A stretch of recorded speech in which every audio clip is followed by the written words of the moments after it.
Sungguh bahagia orang yang bisa pasrah pada Allah. Kalian kan sering galau, sering gelisah, sering sumpek, sering berbagai masalah. Kalau tips dari Nabi apa? Pasrahkan pada Allah. Akan mengurangi banyak beban di hatimu. Kegalauan-kegalauanmu mungkin akan lebih ringan kalau kamu mampu pasrah pada Allah.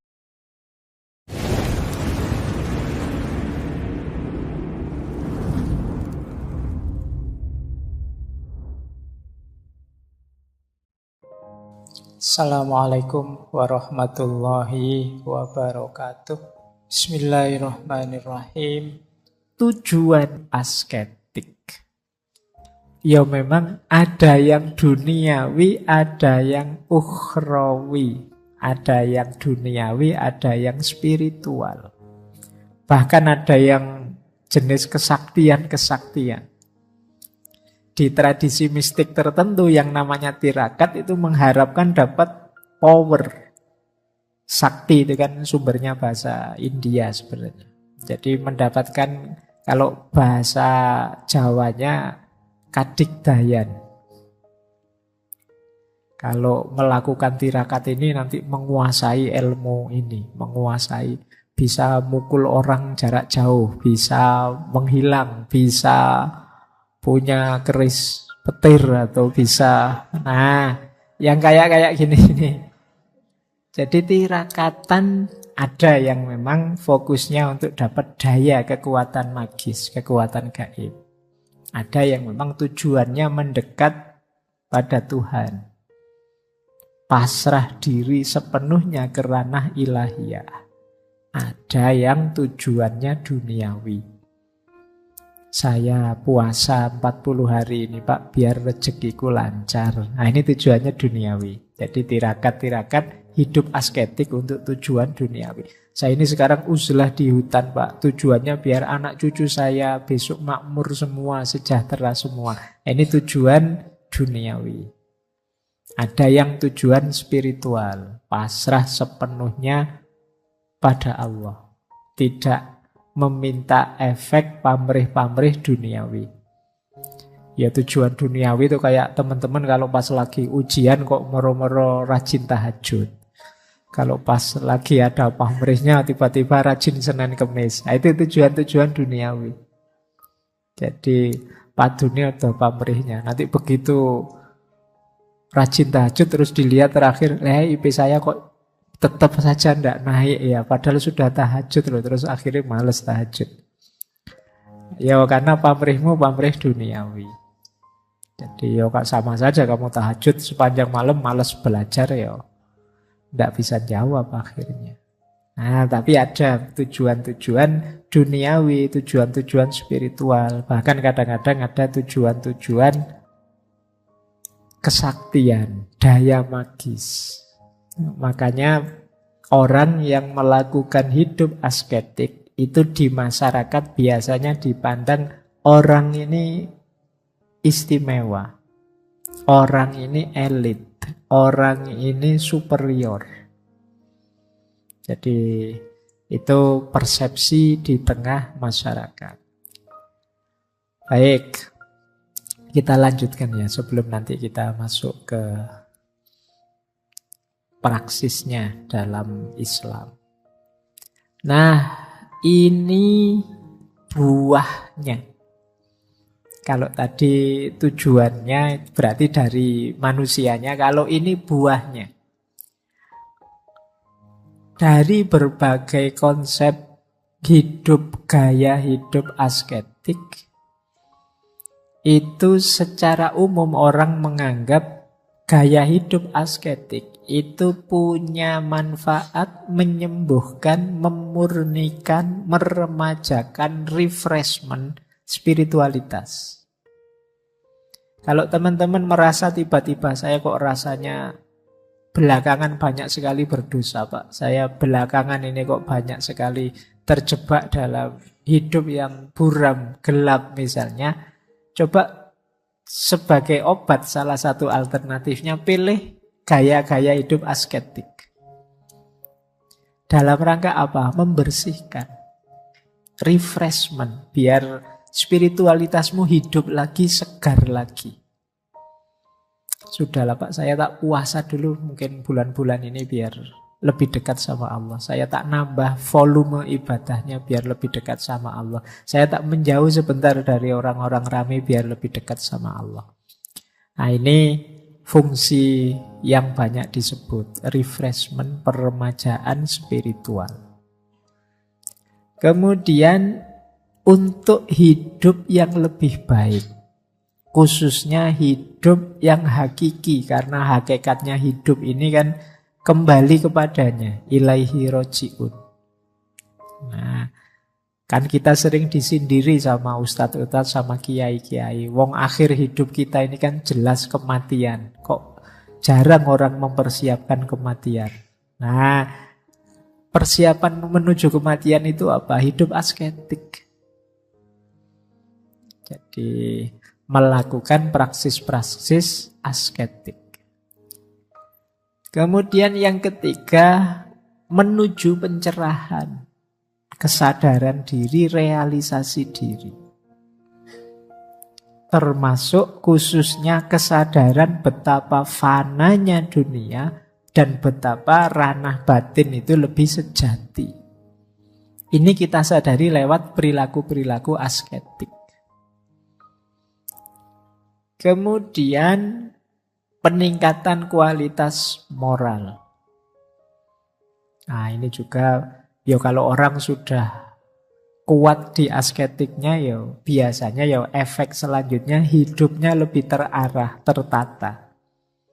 Jadi secara moral dia lebih tertib. Kan kalian otomatis terkendali. Misalnya kalian puasa setiap hari, itu kan pas lagi puasa itu kan kalian tidak pantas. Mau misuh-misuh, masuk poso, ya misuh-misuh aku tidak pantas. Mau mojok berdua sama pacarmu, poso-poso mojok, nanti batal puasaku. Mau apa, otomatis terkendali. Itu yang disebut meningkatkan kualitas moral. Orang juga kan kalau lihat kalian soleh sekali, tiap malam bangun tahajud, puasanya juga banyak, itu kan tidak hanya kalian, lingkungan sekelilingmu ikut mengendalikan. Kalau kalian mau aneh-aneh kan diingatkan, Mas yo mosok kayak gitu mulutnya ndak pantas, wong yo biasa tahajud kok misal. Jadi orang-orang sekeliling juga ikut ngontrol, ndak hanya kalian. Mosok anak soleh kok gitu. Ini kan bisa diingatkan sama lingkunganmu. Janganlah ini agak-agak subhat ini, sampean jangan deket-deket, sampean anak soleh rajin ke masjid kok malah nonton yang gini-gini misalnya. Nah ini yang lain juga ikut ngontrol. Jadi perilaku asketik secara tidak sadar ngontrol kita dari perbuatan-perbuatan yang tidak bermoral. Dan tentu saja penguatan orientasi hidup yang tidak berhenti sekedar dunia, karena ada hidup yang lebih hakiki, yaitu hidup nanti sesudah mati. Nah, inilah buah yang kita panen kalau kita menjalankan hidup asketik secara umum. Oke, semoga sedikit-sedikit sudah dipahami sekarang. Apa itu gaya hidup asketik? Teman-teman boleh sekarang evaluasi diri. Aku ini pantas enggak sih disebut bergaya hidup asketik? Atau jangan-jangan aku ini ya belum nyampe lah, masih minimalis. Atau minimalis juga belum, mungkin ini masih hedon Pak, saya itu masih cuma pengen seneng aja hidup ini. Disuruh susah itu kok ya sulit misalnya. Ya silahkan nanti introspeksi ya. Kalian ada di mana di gaya-gaya hidup yang kita bahas sebulan ini. Baik, bismillah kita mulai. Ini baru kita mulai contoh praksis nyatanya. Seperti apa sih gaya hidup asketik? Kapan-kapan kita bahas di agama yang lainnya. Sekarang kita masuk ke Islam dulu. Gaya hidup asketik dalam Islam itu termasuk tadi diawali dari konsep-konsep minimalisme dan lain sebagainya. catatan saya ada 4 sebenarnya. Yang kelima itu buahnya. Jadi yang pertama qanaah, yang kedua zuhud, yang ketiga uzlah, yang keempat riyadoh, dan puncaknya atau buahnya itu dzauk. Ini pakai bahasa Arab semua ya. Malam hari ini kita ngaji beneran. Tidak apa-apa ya. Yang pertama qanaah. Qanaah itu mudahnya merasa cukup. Ridho dengan apapun situasi yang sekarang aku hadapi. Ini mirip prinsip minimalis kemarin. Orang qanaah itu tidak banyak menuntut. Dia menerima. Saya kerja capek-capek, kok yo UMR-nya cuma sekian toh yo, misalnya. Itu versinya orang yang qanaah, ya sudah, mungkin rezekiku jatahnya sekian. Itu qanaah namanya. Oke ya. Wong yo rezeki itu kan tidak dihitung besarannya misalnya. Kata orang qanaah ya begitu ya. Nah, jangan marah yang kemarin kalian protes-protes UMR. Cuma ini memang gaya hidup qanaah itu begitu. Jadi sudahlah, apapun yang diberikan Allah aku terima. Ini konteksnya hubungan dengan Allah ya. Terus zuhud. Zuhud itu mudahnya nanti kita bahas satu-satu. Jiwa yang tidak lagi terikat. Jiwa yang tidak lagi tertarik oleh hal-hal duniawi. Ini orang mentalnya zuhud. Orang ini loh diberi uang banyak ndak mau. Khawatir nanti kalau punya uang banyak malah mikir aneh-aneh, malah ndak karu-karuan. Ini jiwa orang semacam ini namanya orang yang zuhud. Diberi jabatan tinggi loh, beliau lebih milih menolak. Karena khawatir dengan jabatan yang tinggi nanti beliau melakukan hal-hal yang dilarang. Ini namanya orang zuhud. Nanti ada lagi uzlah. Uzlah itu menjauh dari keramaian. Dalam rangka mendidik jiwa agar tidak terlalu cinta dengan dunia. Ini namanya uzlah.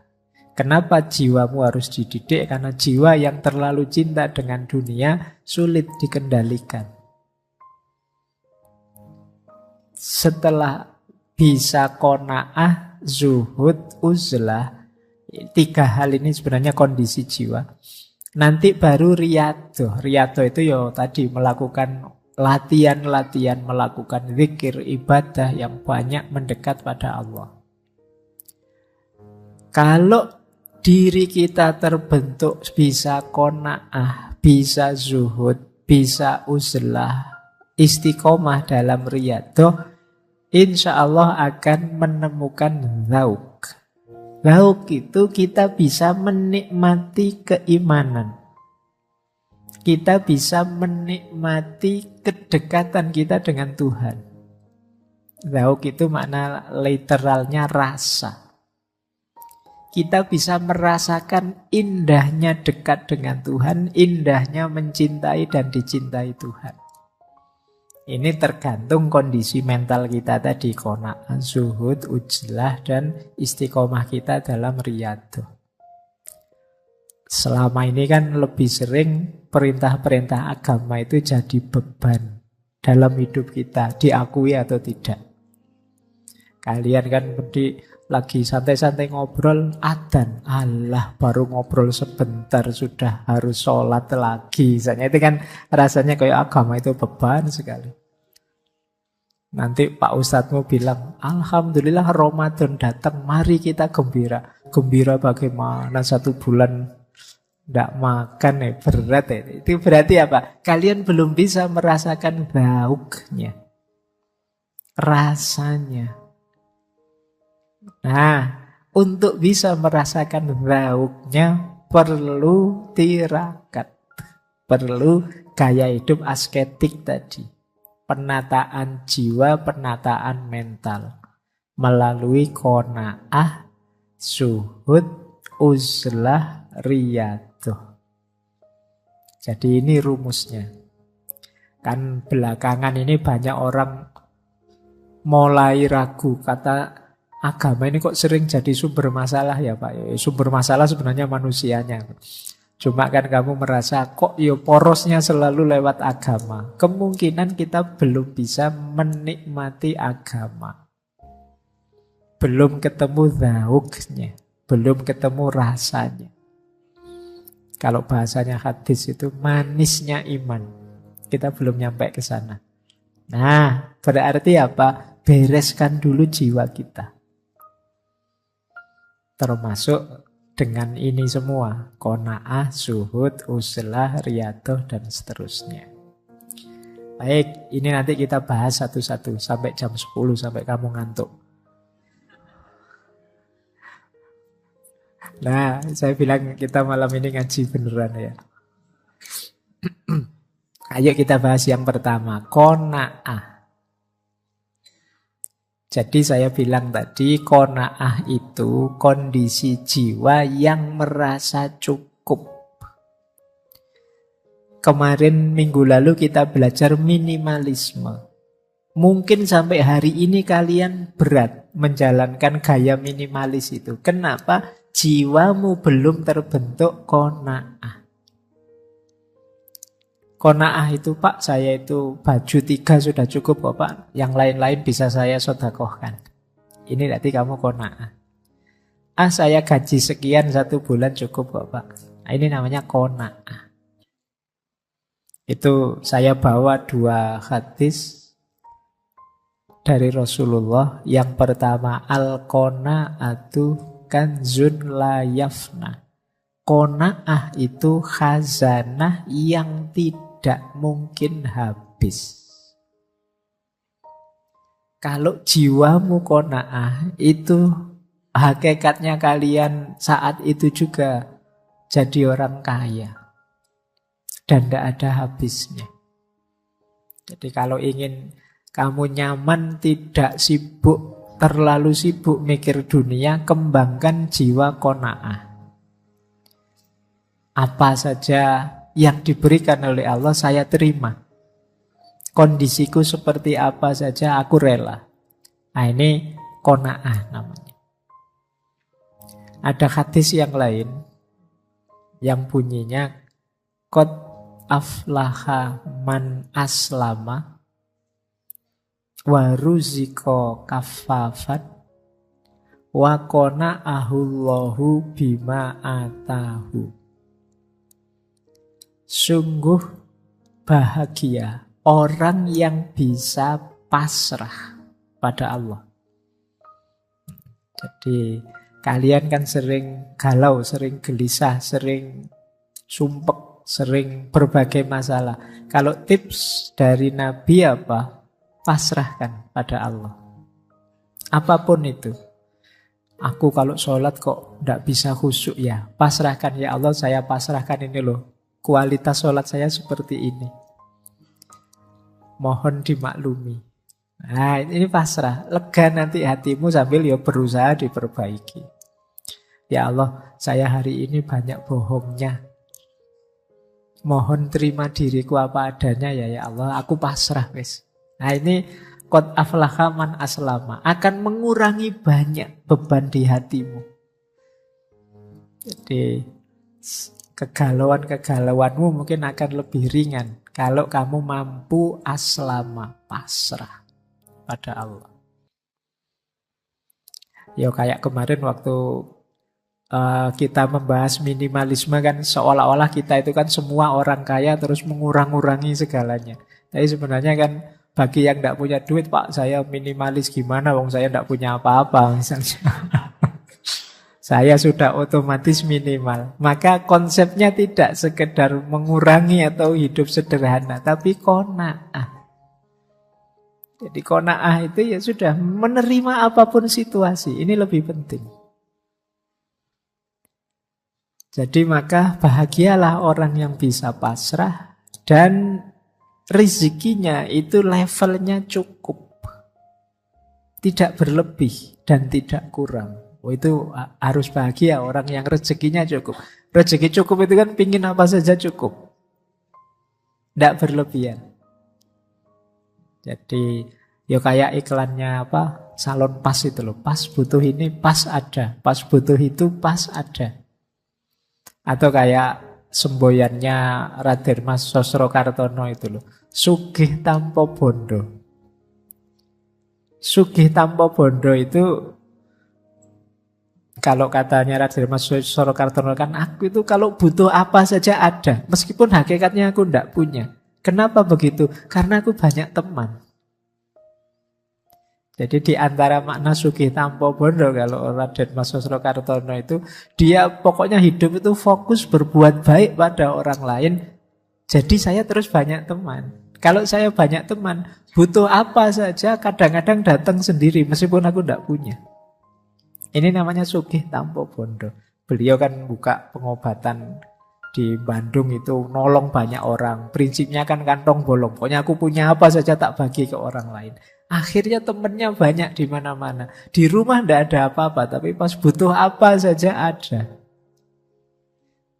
Tiba-tiba kok pengen makan enak, tiba-tiba ada teman datang, yuk makan yuk tak traktir. Ini kamu tergolong orang yang kaya berarti.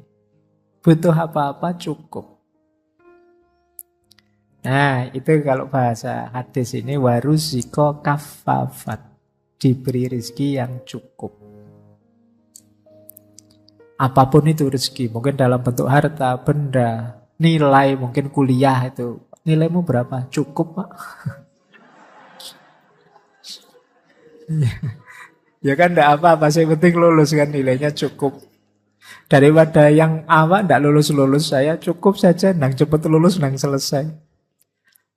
Oke ya, itu waruziko kafafan.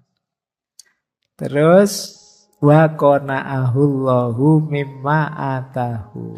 Allah menakdir batinmu qanaah terhadap apapun yang diberikan oleh Allah. Jadi Allah membuat kita qanaah, itu sudah cukup sudah. Jadi alternatifnya kan dua, ya Allah penuhi semua kebutuhanku atau buatlah aku merasa cukup dengan apapun pemberianmu. Nah, qana'ahu itu ya yang kedua ini, ya Allah, buatlah aku merasa cukup dengan apapun yang Engkau berikan padaku. Rasa cukup ini namanya qana'ah.